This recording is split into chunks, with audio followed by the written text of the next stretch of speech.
Welcome to the Uncanny Lens, where we are exploring self-concept reflections in pop culture and media. I'm your co-host, Jinx. And I'm Minx. Today, we are talking about the quantum versus the 3D, how those things show up in our lives, the structure of our lives, and in our self-concept, and how we are influenced by it, and then how our self-concept can influence these things as well. I'm so excited. Me too. I can't wait. All right, Meek. So how are you doing this week? What are you watching? Like, what's new on your playlist? What are you watching? What games are you playing? What are you reading? What are you listening to? Like, what's new for you in that regard this week? Well, yesterday, I think it was yesterday, the third season of Only Murders in the Building came out. And it has Meryl Streep this season. And Paul Rudd, who, I don't know if you knew this, but shares my birthday. So I have this like cosmic connection to this dude, and I just love everything he's in. So that's really fun. You have a cosmic connection to Ant-Man? Yes. What? I know, and we're going to be talking about that today. Totally. Yeah. That's so cool. I know. So I was watching that. The first 2 episodes came out, and I just love that show. So it's so fun. And, you know, it does have murder in it, but it is like funny, and the characters are so interesting, and it's like lighthearted murder mystery type stuff, which I absolutely love. And that kind of ties into what I'm reading. I am reading a Tommy and Tuppence novel by Agatha Christie. She is one of my favorite authors of all time. Anyway, Tommy and Tuppence, they are a couple, and they are a little bit less, they're not as well known as like Miss Marple and Poirot, which are her kind of famous detectives in her books and most of her books. But this book is called Postern of Fate, and I think it's the last book of the Tommy and Tuppence series. So a lot of murder mystery stuff in my content this week. Oh, and then Bluey. I was watching a couple episodes of Bluey last night with my daughter. So we go from murder to Bluey. Bluey. Exactly, right? It's an interesting combination there. Yeah, right? What have you been listening to or watching or playing this week? Well, thank you for asking. So I've been really excited this week because I've been watching season 2 of a show on Hulu called This Fool. And it reminds me of the area that I grew up in and the people I grew up around, some of my friends or some of their family members. And it makes me laugh out loud more often than anything else. And there is something that feels a little nostalgic, which is interesting because it's not set in the past. It's set in present day. But yeah, it's something that I'm really enjoying because it makes me feel connected to the community that I came from. Mm-hmm. And the other thing that I'm reading / listening to, because it's a audiobook, is I'm revisiting the Neville Goddard book, Awakened Imagination, because it's one of my favorites. And that's sort of the book that introduced me to Neville Goddard and the Law of Assumption and his other books and teachings. And so I like to revisit it every now and again. It's a short book. I might even call it like a booklet. And it's something that can get me back into that space of remembering my power. So it feels really good, especially considering like what we're talking about today, right? We're talking about the quantum and things that are a little bit more mystical and magical. And then also the things that are more practical, tactical, that show up in our 3D realities and the things, systems, processes that we have to deal with as like humans in human bodies on planet Earth. Awesome. So let me ask you, what's new in your self-concept this week?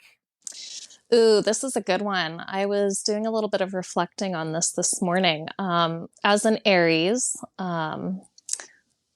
born April 6th, the same day as Paul Rudd, different year. I'll never forget Paul Rudd's birthday now. Exactly, right? Yeah, I have always grown up with this like assumption, and people have told this to me many, many times, that I am an impatient person. I'm not patient, right?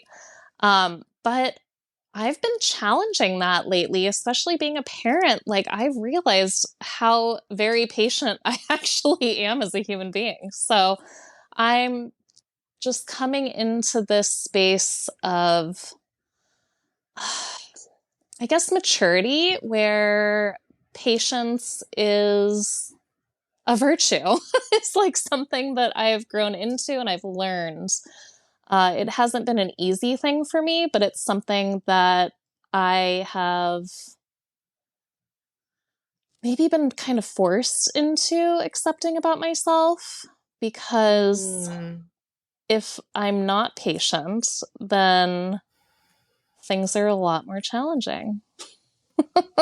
I really love that. So I originally was going to share something about what's new in my self-concept this week, but you just inspired me to think of something else because you said you were kind of forced into this sort of new identity within you, right? Yeah. And embracing it. So what I was going to say is the new thing I'm embracing in my self-concept this week is feeling that it's safe to be seen, that I don't have to play small, that I can be taking up space and being me and being authentic and just sharing who I am.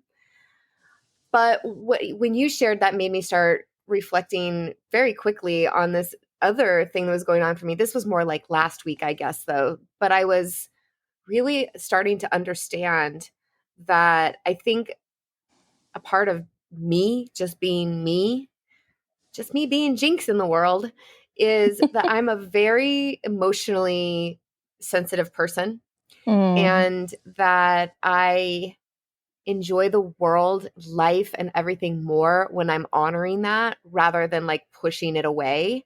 Yeah. Because the thing is it can be painful in both regards. Things are so beautiful to me sometimes that they literally make me cry. And that can sometimes trigger my nervous system a little bit to think that, oh no, something sad is happening. And I have to kind of be like, no, this is beautiful. It's I happy have to do a little tears. bit of heart's work. Yeah. And kind of go in there and let my system know, like, this is okay. This is a happy cry. We're okay. The nervous system doesn't need to get scared right now. This is a beautiful moment, and anchor into that gratitude. And so that's something that I've sort of been accepting about myself within this last week or two, I would say, is that I really think that I can enjoy life more if I allow myself to experience all those moments, regardless of how uncomfortable they may feel. I love that. That's amazing. Thank you. I am pretty amazing. Well done, our self-concept work this week. I know. I love it. We're embracing all of these really beautiful things, and it really segues nicely into what we want to talk about today, because we've been discussing how we're developing our programs and how we want to continue to grow this community and this podcast and all of the things that are associated with Uncanny Occasions right now. And we really got into this interesting conversation about how often we're seeing character archetypes that are actually in tarot and that show up in like astrology and human design. And we're talking about these ancient types of like mystical practices, things that have been around as long as humans have been around, exploring our environment and surroundings. And I mean, like the stars and the mystical, the quantum that surrounds us, right? Like it's quantum soup. Yeah. How do we answer these big questions about who we are and what's our role on this planet while we're here? And what's really interesting is I think a lot of times when we see people doing tarot readings or looking to things like tarot, astrology, or human design, I know in my past what I've experienced is a lot of people looking for answers or validations, and that they're somehow being spiritually guided by something that's outside of themselves. And we've even been talking about like, let's do tarot polls to choose which of the idols we're focusing on next in our self-concept courses, right? And that's so fun. Yeah. But we're not thinking of doing it from this perspective of this is guiding us in some way. I feel like it's really more of a reflection of our own self-concept. And so maybe we're being guided by our higher selves or a future self or an ideal version of ourselves, or maybe it's a combination of all versions of ourselves. I mean, we're talking about the quantum, anything is possible. Yeah. It could be every version of us that could possibly exist, which is infinity. Infinite. Yeah. Yeah, I think that when we are accessing things like tarot, it is a way to use our intuition in a way that's more accessible. There's also this show and book, one of my favorite book trilogies of all time, actually, His Dark Materials, where they're using these Chinese like sticks, but it's a way to kind of touch into dust, they call it. The quantum, the angels is kind of what they use in that framework. But how can we use these tools to access our intuition and access I guess the best word that we've found is the quantum. Other people use God, other people say, like the spirit, the universe, like these are other words that I've heard it described as, but we've chosen the word quantum to represent that. I would like to get a little bit more information from you. In your opinion, and what you're talking about right now, where does intuition and self-concept intersect for you? Does one influence the other?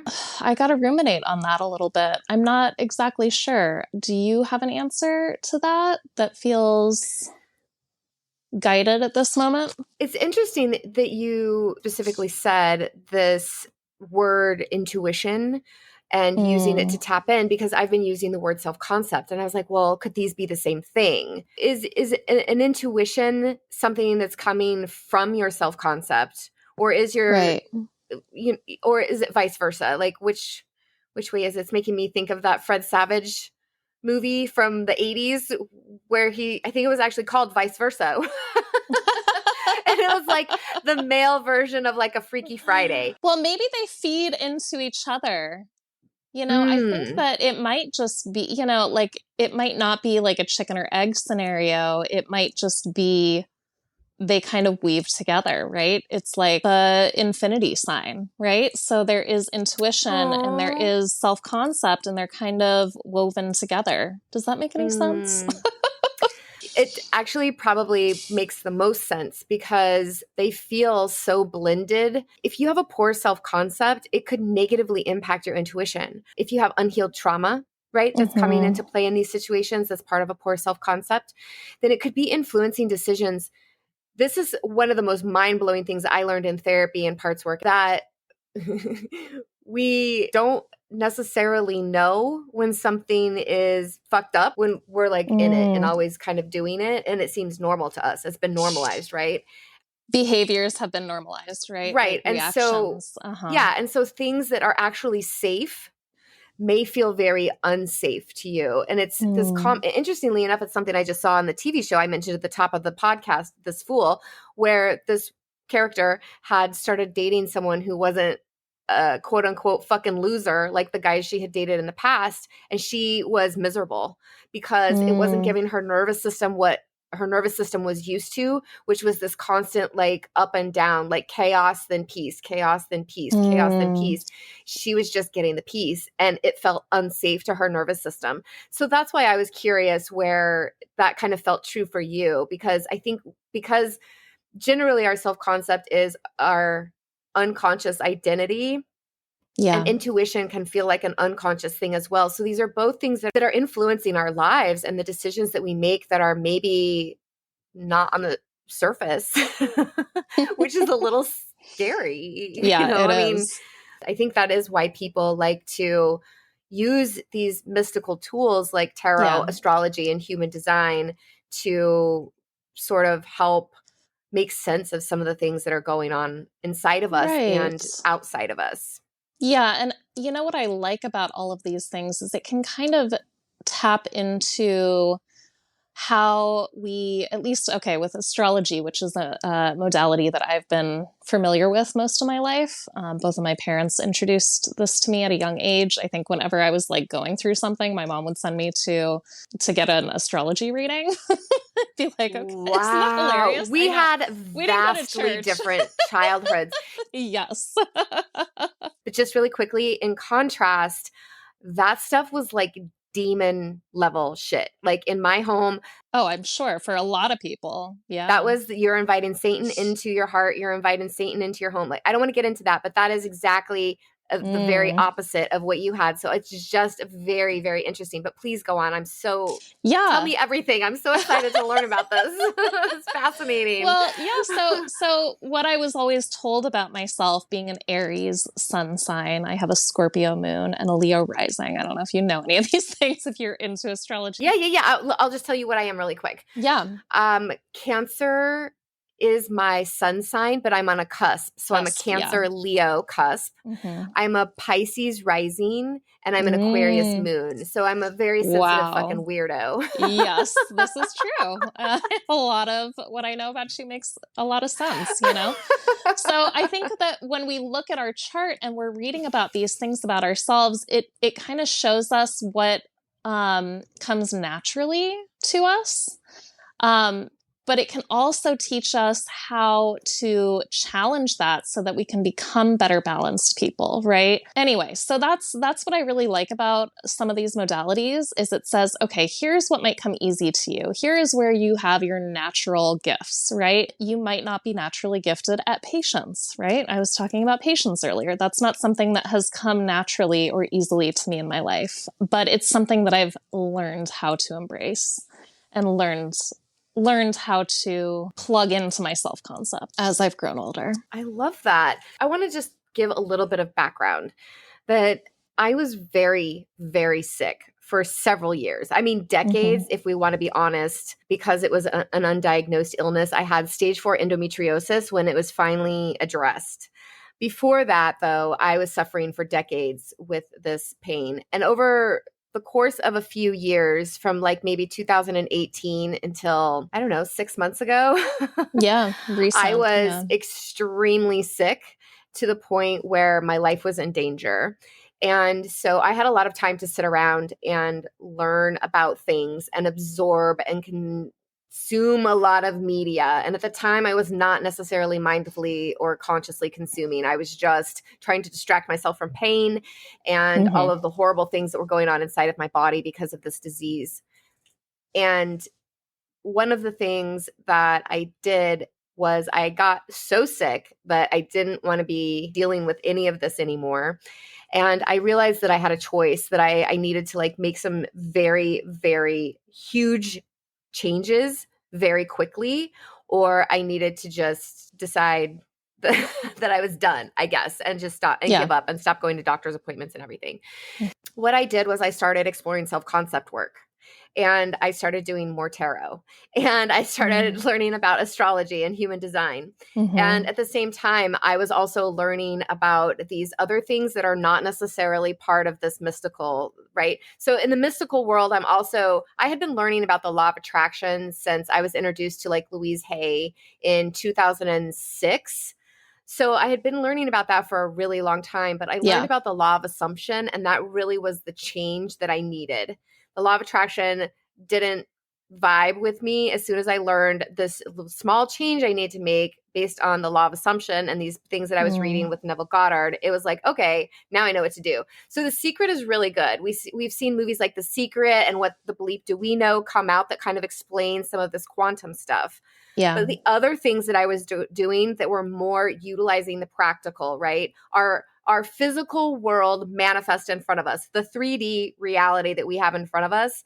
I was exploring things like permaculture and Theory U, and I started doing training in therapeutic art, and I started doing parts work. And then I started learning about somatic exercises and somatic practices and how to use all of these things for embodiment. And all of it was just swirling around in my head. All of these things. I'm learning all this amazing stuff. Nervous system regulation. I'm getting these certificates. I'm learning all these amazing things. But it still really just wasn't coming together for me until I started applying it all to the self-concept work. And then it just all started falling into place like puzzle pieces. And I know that might not be the case. Like different people are going to have different journeys, but it's been so powerful for me. I've literally healed my body and my mind.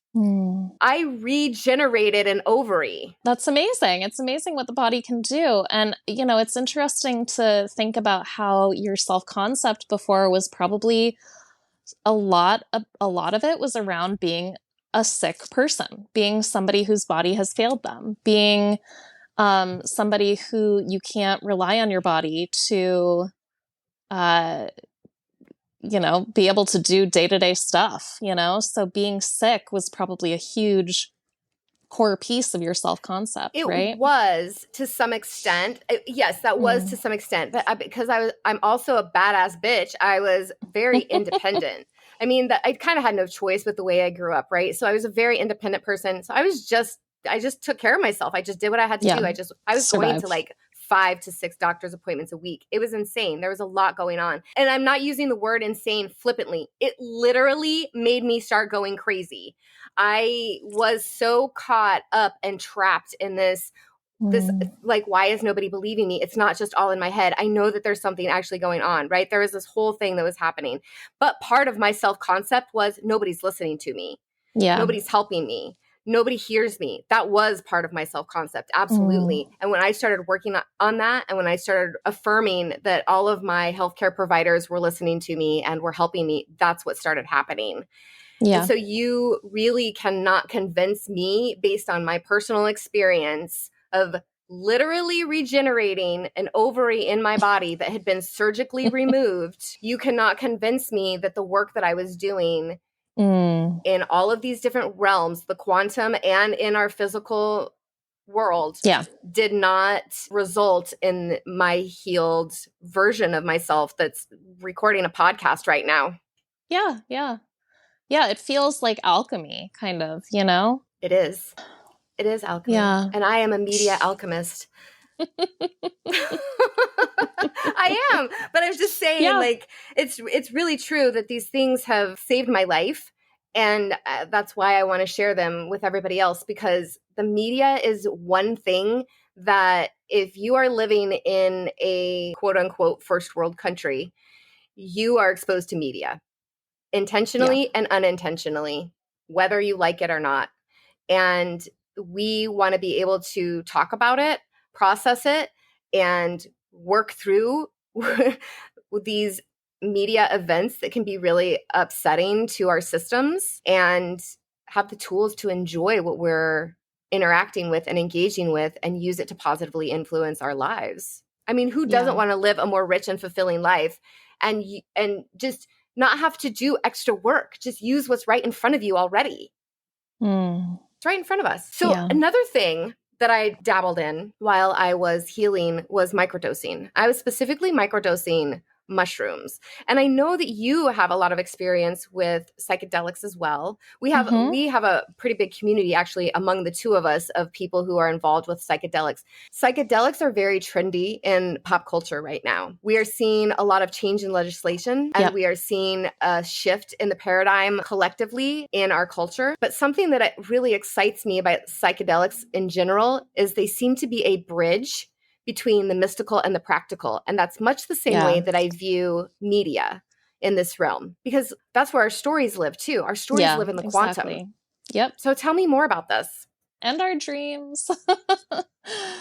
Yeah, if we're, relating this back to a piece of storytelling that was released recently, the Everything Everywhere All at Once, there lives in the quantum every scenario, every infinite possibility, every small decision. So, I was actually thinking about this in terms of letting go of regret the other day, because there's absolutely no point of regret if we have out there every single infinite story of our lives, right? Yeah, that can be really comforting.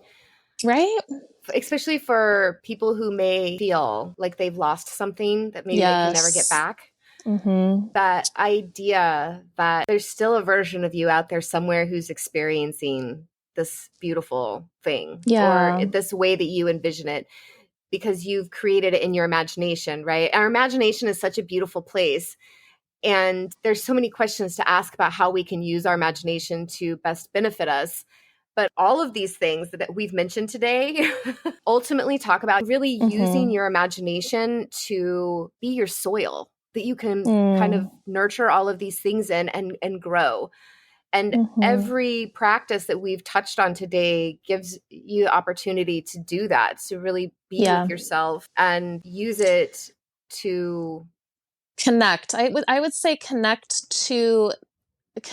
to the quantum. That's, mushrooms, at least psychedelics, have this ability to help us. They really do have this potential to help us access a deep connection into that space and into that realm. Well, I really like what you said earlier about dreams too, because I know that I remember my grandmother had a dream book that you would look up what you had a dream about and it would tell you what that dream was supposed to mean.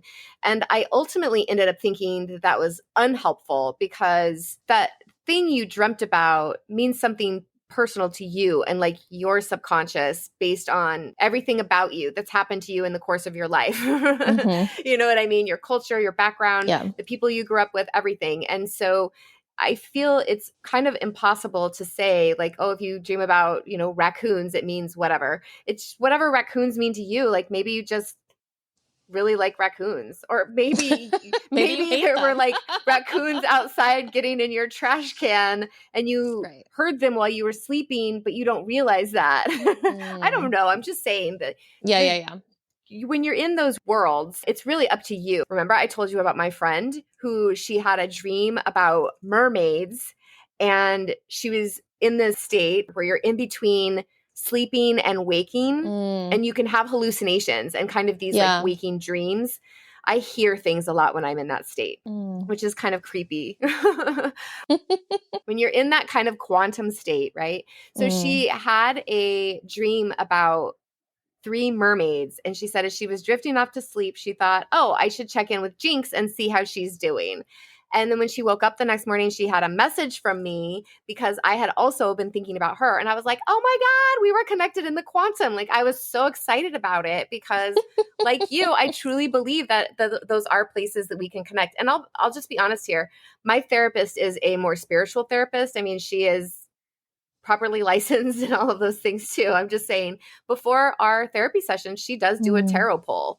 And she does talk about going into meditation and being able to even go into these meditations where you visualize having like your ideal set of parents, and doing those types of meditations enough will actually shift things inside of you, and you'll start to believe that, and your body will like rearrange and start behaving as if that's true. It's fascinating. To me, it's sort of like a form of time travel because it implies that we have this ability to impact like our past. Yeah, through our past. Yeah. Actually, I love the idea of realchemizing. That's a really beautiful word to use about this. Yeah, that's essentially what it is, because you're not really changing anything, right? You're not literally going back and changing something, but when you change that energy inside of you, it does do something else. Like my therapist is the one who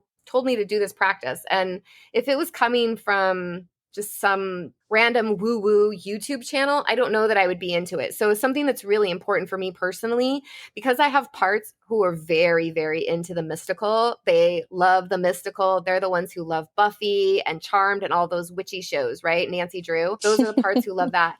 Then I have parts who are very skeptical. They think all that's bullshit. They think it's childish. And so I have found that I can make these two parts find harmony when they can both kind of be satisfied. And that's how I've found to be able to help them work together in the business and everything that we're creating. So let's talk a little bit about some of our upcoming offers. Yeah, we are so excited about some of the stuff we're going to be bringing. Yes, let's do it.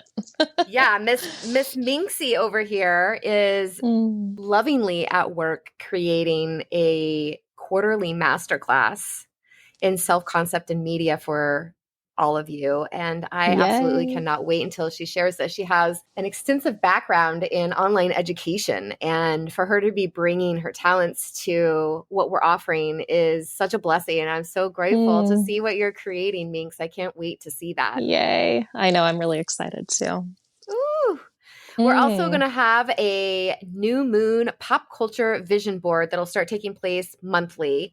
And that will be followed up each month with a full moon community check-in that will also give us an opportunity to do some studio time together. So if there's an art project or something creative that you're working on, that is the time that you can do it in community with us. Yeah, I really like the idea of these artistic forms of connection that we're bringing to our offerings, because it, for me, like when I'm sitting down with my daughter, even just drawing, it feels like a meditative state where I'm able to kind of channel and tap into the quantum, right? So that's what we're kind of inviting people to do in these spaces. When we're putting our pop culture twist on these things, it's because it's what makes it fun. Yeah. Doing the stuff in the real world in this very like healing heavy context can actually be hard on the nervous system if you're not ready for it yet. If your nervous system isn't there. Yeah. If you're not calibrated, let's say, for that, then at that particular time, right? Because you can build resiliency. And that's what this is. We are building joy in to help build more resiliency. So as you experience little bits of joy here and there, you're going to be building the capacity to take more and more of it in, because the sad thing about dysregulated nervous systems and complex trauma is a lot of times it's just as difficult for our nervous system to be able to hold these moments of joy and gratitude and these wonderful, lovely feelings as it is for the painful, trauma-filled feelings. And it's about building up that resiliency. So we are all about the joy and resiliency.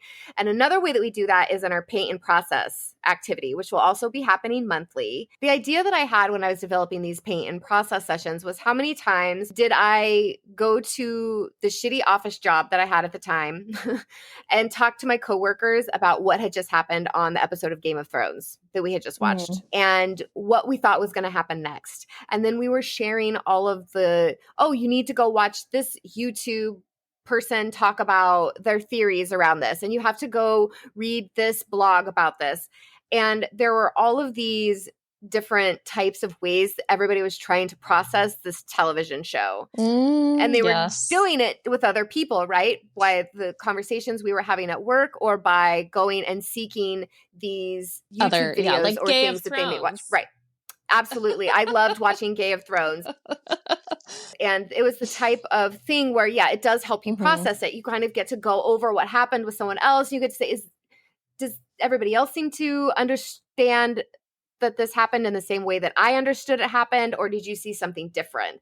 Did you interpret it in a more artistic way than maybe the masses seem to be interpreting it? Like, it's being able to process what just happened. And so I just realized, like, what better way to do that than while we're doing therapeutic art process at the same time, right? Yeah. So we're not art therapists. We don't do therapy, but we do offer therapeutic art techniques in our paint and process sessions. And so what we do is we take something that we're trying to manifest, or something, a goal or something in our self-concept that we're trying to bring to light, right? Like travel or a new self-concept, or we're working like with a pop culture figure. Barbie, for instance. We're going to do a paint and process about Barbie. We're going to talk about everything going on with Barbie while we paint a high fashion doll. This gives you an opportunity to be in community while you're doing something creative and talking about this thing you really love. So it's a fandom event, really, to be able to bring, and a lot of people really enjoy creating fandom art. It's a way of people to express themselves and to process the shows they watch. Yeah. And not only just art, fan fiction is another really popular way that people process shows. And so I would say that if you aren't the type of person who maybe likes to paint, you should still come to one of these sessions. And write. Use it as an opportunity to write.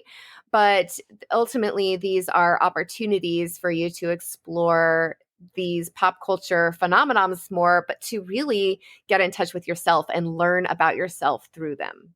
Right. Awesome. I'm so excited to see all of our offerings come to life. We really are hoping to build Uncanny Occasions up to be this company that can fulfill a lot of different needs, you know? I don't think that we're hoping to do that. I feel like that's our Yes. pledge. Like that is That our is our pledge pledge. Yes, is yes, yes. this is what we want to do. And we want to give everybody a space where they can process the media that they have had to engage with and interact with, whether intentionally or unintentionally, in a way that works for their body, mind, and spirit. Yeah, and maybe you don't know what works for you yet. And so you're coming into this with an open mind and curiosity, which is what we would, we really want to encourage people to do to begin with. I think that that's where a lot of growth can happen, is if you approach things with open curiosity. Absolutely. I was talking about our podcast when I was getting my hair done, and at the salon, one of the women who was doing my hair was like, "Oh my gosh, your podcast sounds so intriguing. I can't wait to listen because I've always wondered, why am I attracted to the type of media I'm attracted to?" And then the other person who is doing my hair, she was like, "This is exactly what I need because I'm living with one of my elderly parents right now. And my parent is always watching the news, and it's too much for my nervous system. It stresses me out. It's giving me too much anxiety. I don't want to leave my house. It's causing fights in the house."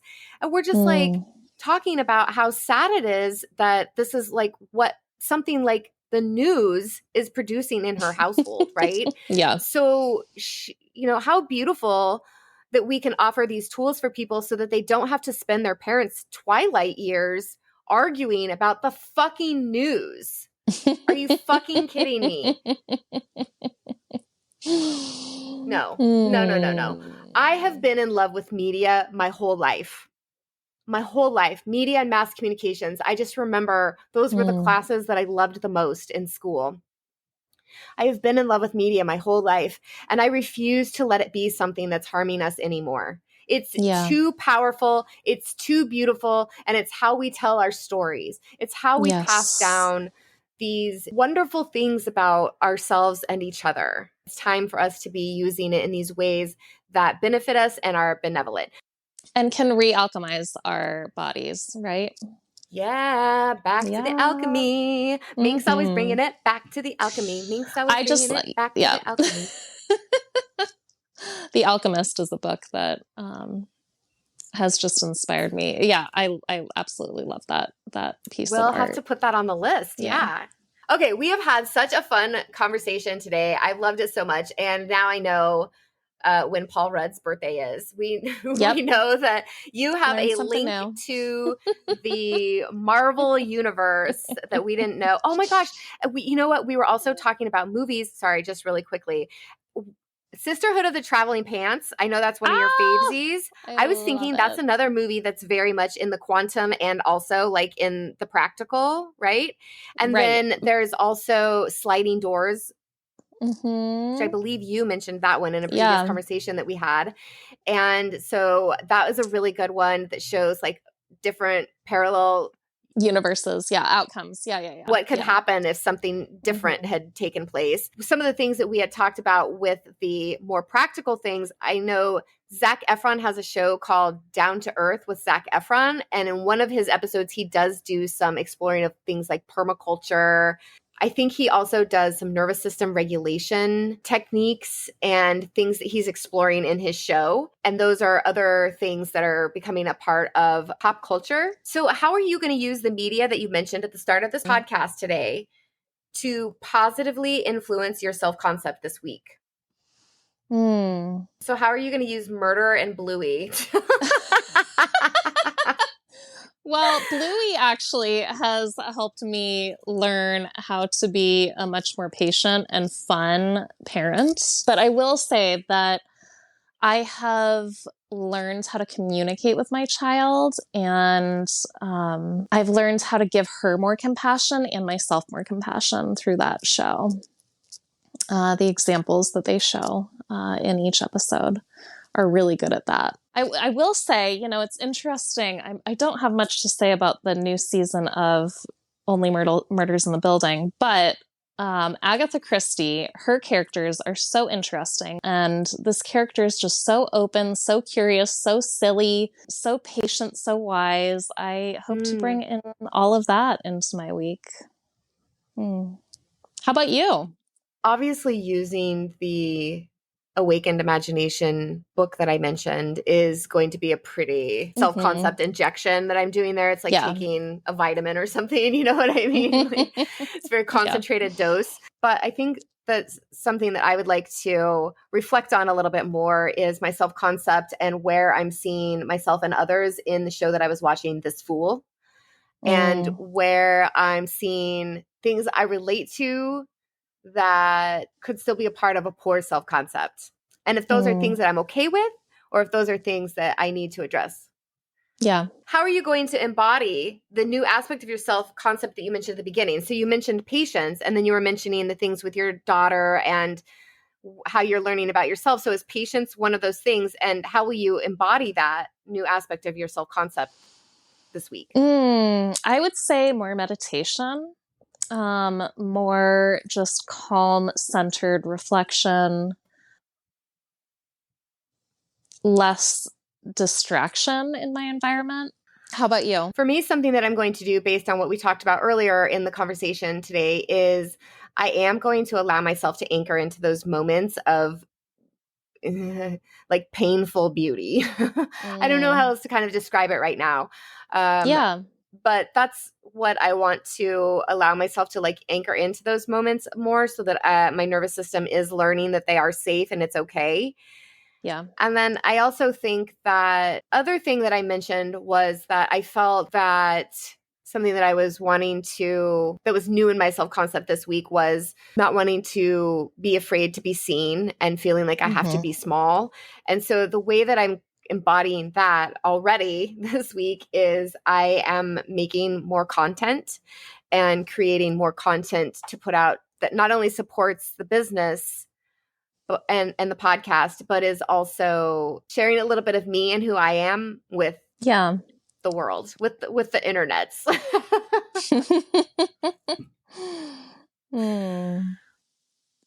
Yeah, that takes bravery. Oh, thank you. I really appreciate that. Yeah.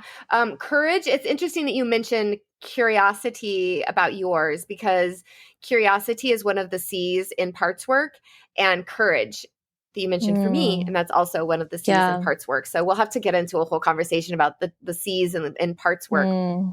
This was a really delightful conversation to have. And I invite our listeners to let us know what's new in your self-concept this week. What's new that you're watching, listening to, reading? What games are you playing? And then tell us a little bit about how you're going to use that media to positively influence your self-concept this week. For bonus points, I want to know, how are you going to embody that new aspect of your self-concept? What about you? Do you have any bonus points you're going to give out or gold stars you're going to give out to our listeners this week? Yeah. And how can you show courage maybe and curiosity by bringing those to other people and sharing that with somebody close to you? Oh my God, I love that. Look at that. We are changing the fucking world out here. All right, everybody. Thank you, everybody.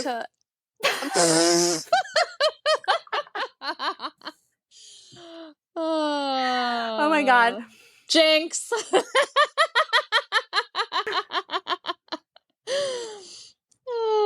No, I said jinx because we talked over each other anyway. And you're also jinx, but if you jinx something, you're actually blessing that fucking shit with my bomb ass energy. So if something is jinxed, it's been blessed. What are you talking about? The quantum is listening.